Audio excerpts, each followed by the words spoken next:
वक्फ board सरकारी संपत्तियों पर कब्जा कर लेता है। मौजूदा सरकार, बीजेपी सरकार, पूरा बोर्ड बना दे उनके नाम से, पसमानदा को दे दें, हम तायद करते हैं। कठमुल्लापन पैदा करती है, ऐसा मुख्यमंत्री ने कहा। वक्फ बोर्ड और सरकारी संपत्ति के बीच में विवाद होगा। उर्दू इसी हिंदुस्तान में पली बढ़ी और यहीं पैदा हुई। गैर मुस्लिम सदस्य क्या जानते हैं कि इमामबाड़े कैसे चलाए जाएंगे, मस्जिदों में इमाम कैसे रखा जाएगा। गलत बयानी दी जा रही है जो अखबारों में दी जा रही है, वास्तविकता इसके विपरीत है। हिंदुओं के धर्मों में मुसलमानों को भी दखल मिलना चाहिए, जितने मंदिरों के ट्रस्ट में उसमें भी मुसलमानों को लाना चाहिए, तो फिर बराबर की बात होगी। इस सरकार में हिंदू मुस्लिम के अलावा कोई राजनीति नहीं है। कहीं नाम बदलने का काम कर रहे हैं, कहीं मस्जिदों पर हमला करने की बात कर रहे हैं। क्या वो ये धर्म का काम है कि आप दूसरे धर्म के छतों पर जा के झंडे फहराएं? धर्म की बुनियाद पर आरक्षण छीना क्यों? विधानसभा में किसी को जगह दी, पार्लियामेंट में किसी को जगह दी, तो आरएसएस का गठन ही एंटी मुस्लिम हुआ है। मनुस्मृति को मानने वाली मुसलमानों की चाबी टाइट कर दी, और मौजूदा सरकार से हम कोई न्याय की उम्मीद नहीं रख सकते। दोस्तों नमस्कार, आप देख रहे हैं इंडस न्यूज टीवी। मैं हूं संतोष साक्य। साथियों, बहुत ही इंपॉर्टेंट सब्जेक्ट पर बात करने वाले हैं। और जैसा कि आप लोग देखते हैं कि देश भर में वक्फ बोर्ड पर एक चर्चा चल रही है।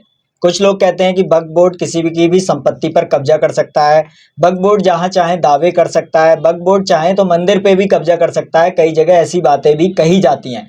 तो इसी विषय पर बात करने के लिए हमारे साथ एडवोकेट बसी अहमद जी हैं, जो ऑल इंडिया मुस्लिम मजलिस जो एक पॉलिटिकल पार्टी है उसके राष्ट्रीय अध्यक्ष हैं। तो हम उनसे बात करेंगे इसी मसले को लेकर, क्योंकि उनकी पार्टी के द्वारा एक तरह से एक अभियान चलाया गया था इस विषय को लेकर, और पूरे देश में ये अभियान चल रहा है। उनके द्वारा एक हैंड बिल भी जारी किया गया है, जिसमें उन्होंने एक अपील की है, पूरे देश के लोगों से एक अपील की है। तो सभी चीज़ों को लेकर हम उनसे बात करेंगे। तो सर, आपका बहुत स्वागत है। शुक्रिया।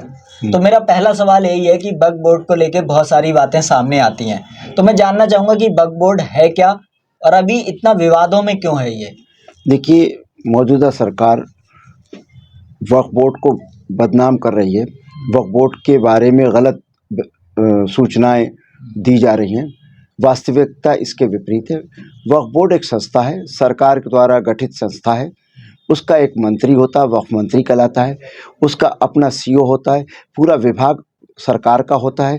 और सरकार अगर उसको बदनाम कर रही है तो उसके लिए सरकार खुद जिम्मेदार है, क्योंकि सरकार के सारा विभाग अधीन है। अगर ये इल्ज़ाम लगाया जाता है कि वह बोर्ड ज़मीनों पर कब्जा करता है, तो मैं पूछता हूँ पिछले 8 साल में सरकार किसकी थी? इसका जिम्मेदार कौन?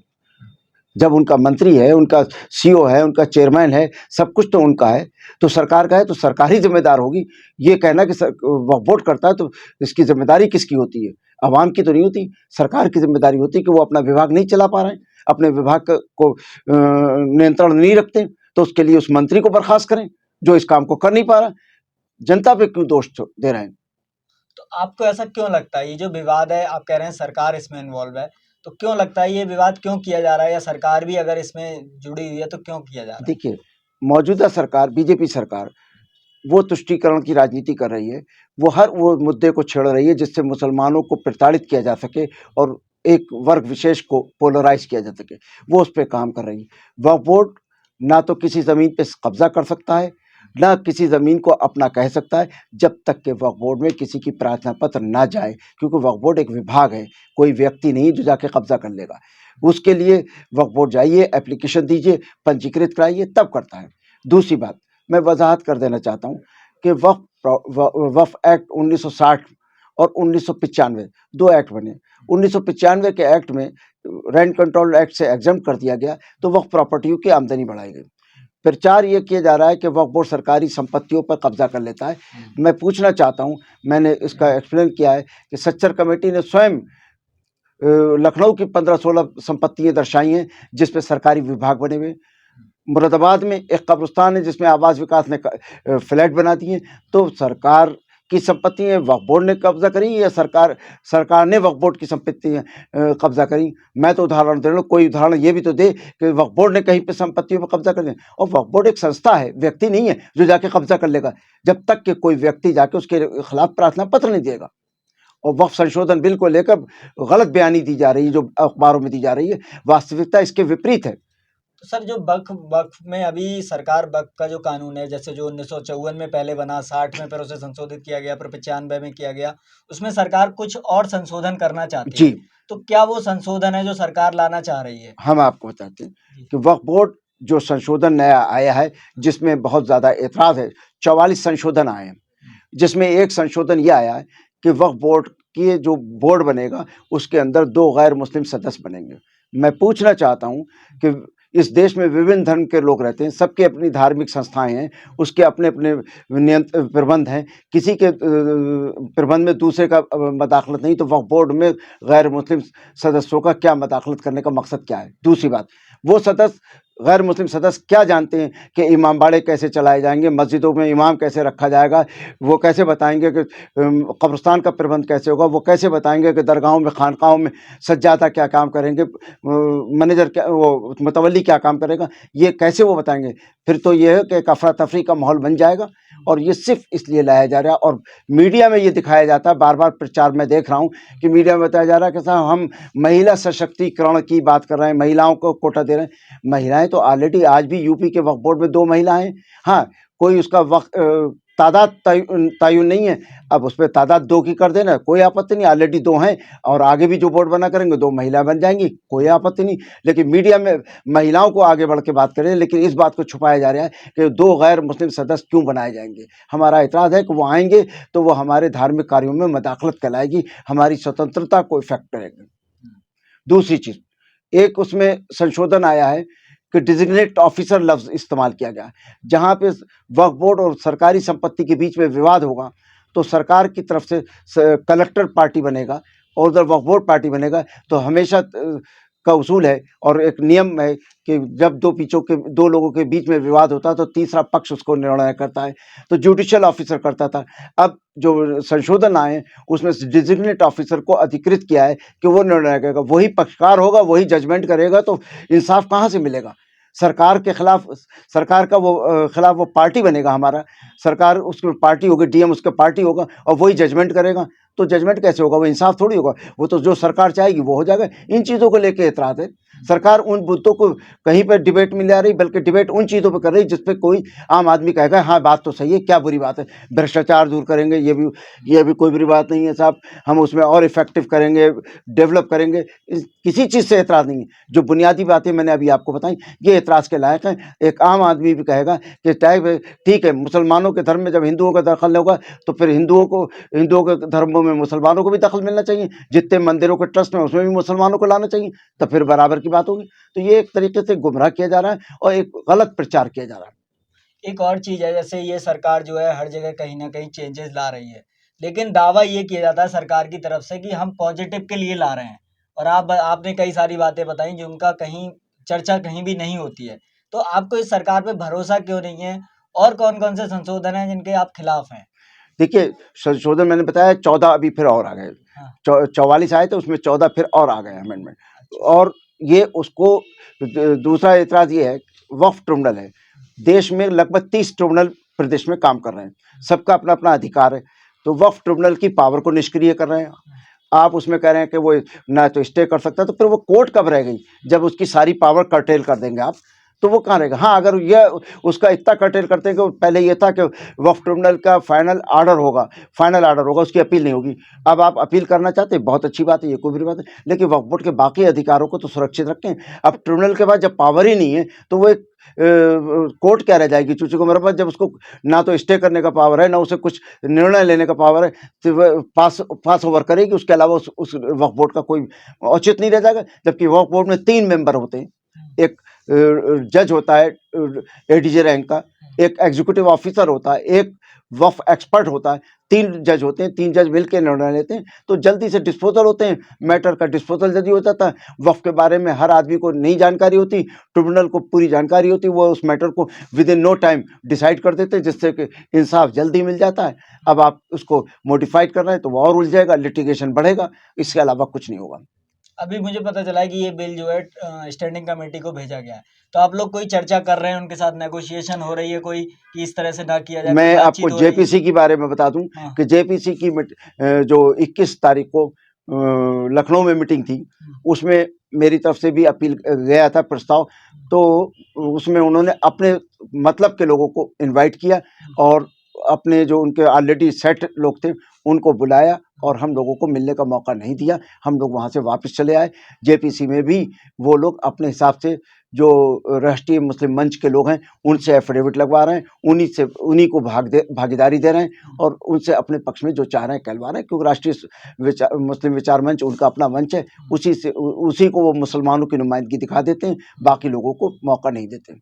तो आपको लगता है कि जो आरएसएस है या भाजपा है, जो उनका ही संस्था है राष्ट्रीय मुस्लिम मंच, वो हर चीज को कहीं ना कहीं अपनी तरह से ही करना चाह रहे हैं, या जेपीसी है, स्टैंडिंग कमेटी है, वो सब दिखावा है? देखिए, अभी तक इस सरकार ने हिंदू मुस्लिम के अलावा कोई राजनीति नहीं करी। हाँ। शुरू से चाहे वो 3 तलाक का मुद्दा लाए, चाहे सिविल कोड का मुद्दा लाएं, चाहे एनआरसी का मुद्दा लाएं, हर वो मुद्दा जिससे मुसलमानों को चढ़ाया और उकसाया जा सके, ये वो मुद्दे ला के वोट का पोलराइजेशन कर रहे हैं, ताकि वोट हिंदू मुस्लिम में बटा रहे और उनकी राजनीति चलती रहे और लोग रोजगार और बेरोजगारी के ऊपर बात ना करें और लोग भ्रष्टाचार पे बात ना करें। उनका माइंड डाइवर्ट कर रहे हैं और एक तबका है जो जितना मुसलमानों को खिलाफ बयानबाजी आती है उससे खुश होता है और वो वोट दे रहा है। इस राजनीति का खेल खेल रहे हैं और इसी में अभी 10-12 साल जो भी गुजारे उसी में गुजारे। बाकी उन्होंने कोई भी काम नहीं किया। पूरा देश पूंजीवाद के कब्जे में जा रहा है, पूंजीवादियों का कब्जा होते जा रहा है।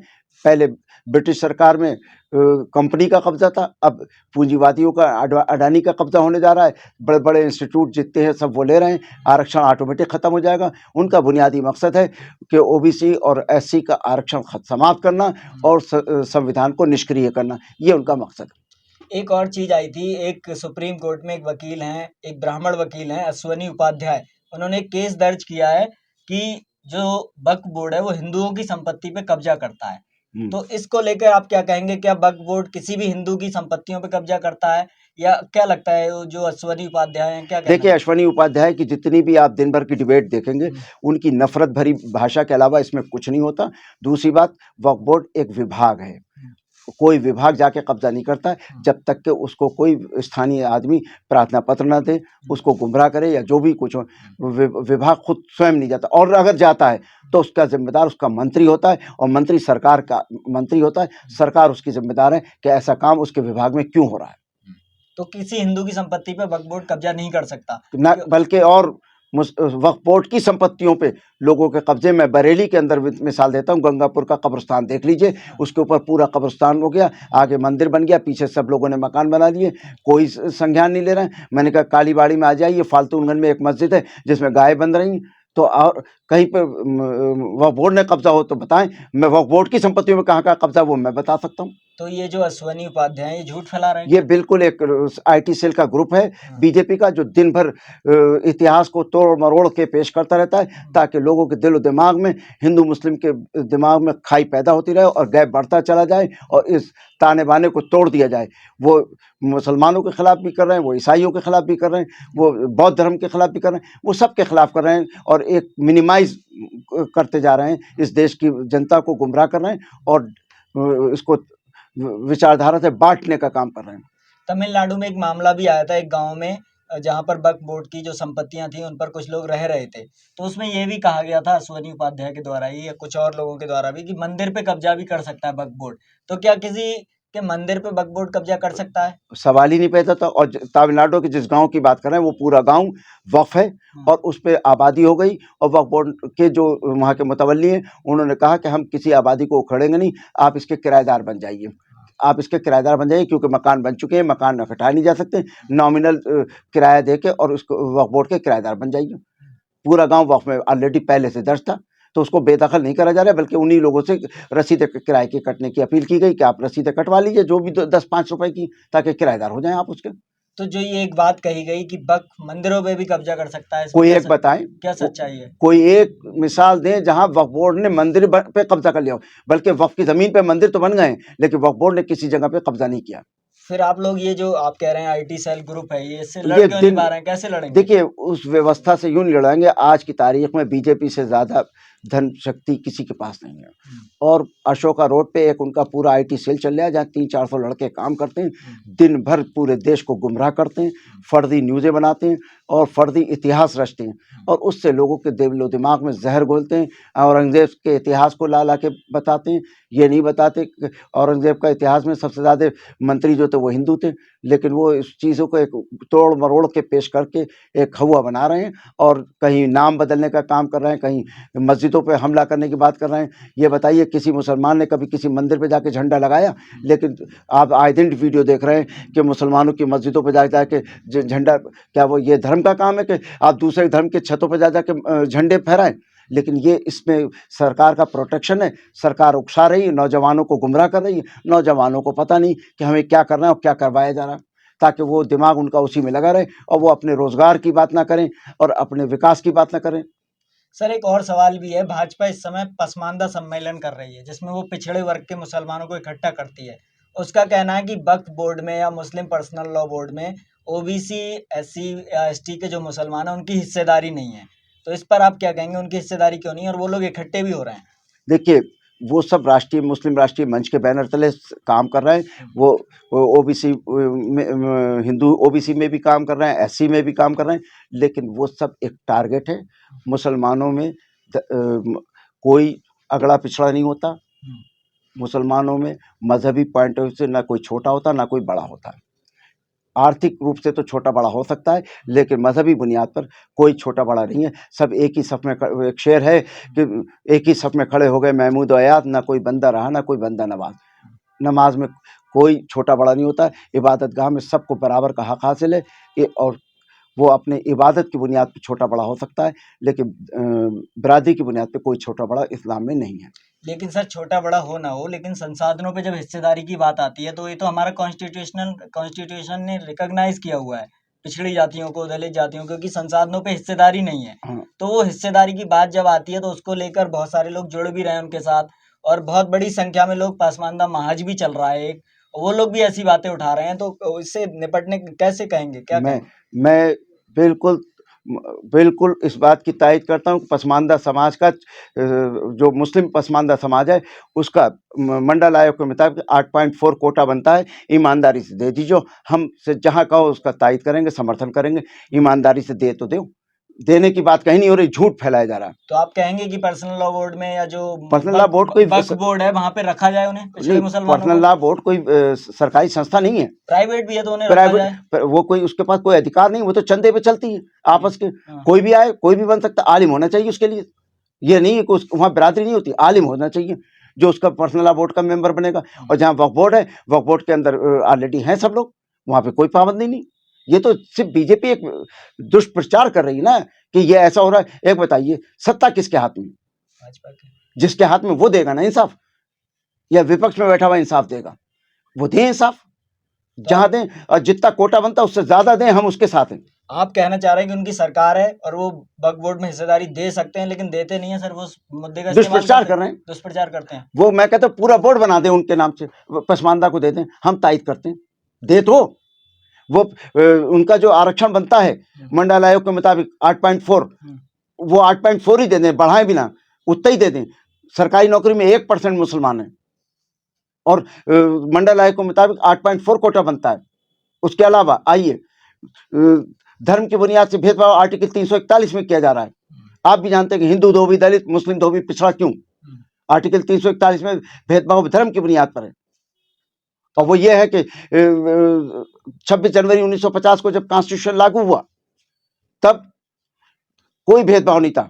शेड्यूल कास्ट कोई बिरादरी नहीं है, शेड्यूल कास्ट एक शेड्यूल है जिसमें पेशों के नाम लिखे हैं, उसमें धोबी नाई कसाई जो भी लिखा है वो उसको आरक्षण मिला था। लेकिन उसके 8 महीने बाद 10 अगस्त 1950 को एक प्रेसिडेंशियल ऑर्डर से ये पाबंदी लगा दी गई कि जिनका धर्म हिंदू होगा उन्हें आरक्षण मिलेगा, बाकी को नहीं मिलेगा। उसके बाद 1956 में फिर अमेंडमेंट हुआ, उसमें लफ्ज़ सिख बढ़ाया गया, फिर 90 में अमेंडमेंट हुआ, उसके बाद धर्म बौद्ध बना दिया गया। तो हमारा कहना यह है कि धर्म की बुनियाद पर आरक्षण दे नहीं सकते तो धर्म की बुनियाद पर आरक्षण छीना क्यों? लेकिन भाजपा कह रही है कि पसमानदा मुसलमान जो है उसके साथ जुड़ रहा है तो उसका हक ही दे दो, हमें कोई इतराज नहीं, हक दे दो। जोड़ने की प्रचार तो कर रहा है, हक क्यों नहीं देते उनका? अगर उनका हक दे दे तो हम भी तायद करेंगे। दे तो, देने की बात नहीं हो रही। एक जी बताएं आप बताएं। हाँ, देने की कोई बात नहीं हो रही, सिर्फ एक दुष्प्रचार हो रहा है। बीजेपी कुछ भी मुसलमानों को ना देकर, ये बताइए कैबिनेट में क्यों नहीं जगह देते? विधानसभा में किसी को जगह दी, पार्लियामेंट में किसी को जगह दी, सिर्फ एक प्रचार और झूठा प्रचार कर रहे हैं। राष्ट्रीय मंच में ज़्यादातर वो लोग जो सत्ता के लालची होते हैं, वो लोग है उसके अंदर, कोई उसके अंदर मुसलमानों की नुमाइंदगी नहीं है। सिर्फ वो लोग जो सत्ता से जुड़े रहना चाहते हैं, वो एक तबका हमेशा रहता है, सत्ता किसी की हो, एक तबका होता है जो व्यापारी होता है, दलाल होता है और क्रिमिनल होता है। इस टाइप के लोग जो होते हैं सत्ता के करीब जाते हैं, वो हर चाहे किसी की सरकार है वो वहाँ चले जाते हैं। तो आरएसएस के जो इंद्रेश कुमार हैं, जो मुस्लिम राष्ट्रीय मंच चला रहे हैं, तो मुस्लिम राष्ट्रीय मंच को आप मुस्लिम की प्रतिनिधि संस्था मानते हैं या नहीं? बिल्कुल एक ढकोसला झूठ है। और आरएसएस अब आहिस्ता आहिस्ता मुसलमानों के तालीमी इदारों में मदाखलत करने जा रही है। आरएसएस का एक प्रोजेक्ट है और वो सबका दिमाग उसी में उलझाए रखना चाहती है, ताकि बुनियादी मसाइल हिंदू का, पिछड़ा हिंदू, दलित हिंदू, इस पे मुद्दे ना उठा सकें। और एक लॉबी है जो मनुस्मृति को मानने वाली, वो उसको मैनेज करती है, वही आरएसएस में, वही बीजेपी में। तो एक और बात आती है, भाजपा इस समय बहुमत में है और जो वक्फ बोर्ड में वो संशोधन ला रही है, वो ले आएगी, तो आप तो कुछ कर नहीं पाएंगे, तो कैसे लड़ेंगे? देखिए एक बात सुनिए, बहुमत के होने की बुनियाद पर जितनी भी अनियमितताएं वो करना चाहते हैं करें, लेकिन हम अपनी आवाज़ उठाएंगे, हम अपनी बात आवाम को बताएंगे, उस समझदार हिंदुओं को बताएंगे जो संजीदा लोग होते हैं। देखिए किसी भी समाज में सब लोग अंधे नहीं होते, समाज में, हर समाज में एक वर्ग बहुत संजीदा और समझदार होता है। हम उन अच्छे लोगों को के बीच में अपनी बात लेके जाएंगे, ताकि वो हमारी बात को तायद करें कि हम सही हैं या गलत हैं। सरकार फैसला थोड़ी करेगी, सरकार हाउस में अपनी मनमानी जो चाहे कर ले, लेकिन अगर सरकार के समर्थन में जो लोग जाएंगे उनसे हम बात करेंगे, जो अपने आप को सेकुलर भी कहते हैं और बीजेपी के साथ खड़े, हम उनसे सवाल करेंगे। हम बीजेपी से सवाल नहीं करेंगे, क्योंकि बीजेपी का तो एजेंडा ही शुरू से एंटी मुस्लिम, आरएसएस का गठन ही एंटी मुस्लिम हुआ है, तो उससे हम क्या उम्मीद रखेंगे? और मौजूदा सरकार से हम कोई न्याय की उम्मीद नहीं रख सकते। वो सिर्फ एक झूठा प्रचार करके देश को गुमराह करने का काम कर रही है। एक और सवाल सर आया है अभी उर्दू को लेके कल एक काफी बहस हुई है विधानसभा में, और उन्होंने कहा कि उर्दू जो है कठमुल्लापन पैदा करती है, ऐसा मुख्यमंत्री ने कहा। तो इस बयान को उनके कैसे देख रहे हैं? उर्दू क्या कोई उर्दू किसी मजहब की जुबान नहीं है। उर्दू इसी हिंदुस्तान में पली बढ़ी और यहीं पैदा हुई।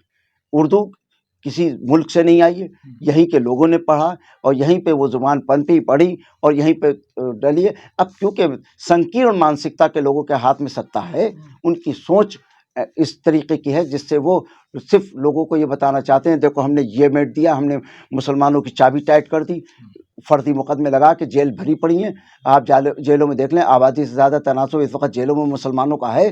फर्जी गौकशी के मुकदमों में हज़ारों लोग बेगुनाह बंद पड़े हैं। कोई बात नहीं, एक वक्त होता है। 1857 का भी वक्त मुसलमानों ने देखा है, जब 1 लाख मुसलमानों को फांसी दी गई थी, वो भी वक्त देखा था, ये भी वक्त देखेंगे। और वक्त बदलते रहते हैं, सियासत में कोई चीज़ परमानेंट नहीं होती, वक्त आएगा चीज़ें तब्दील होंगी।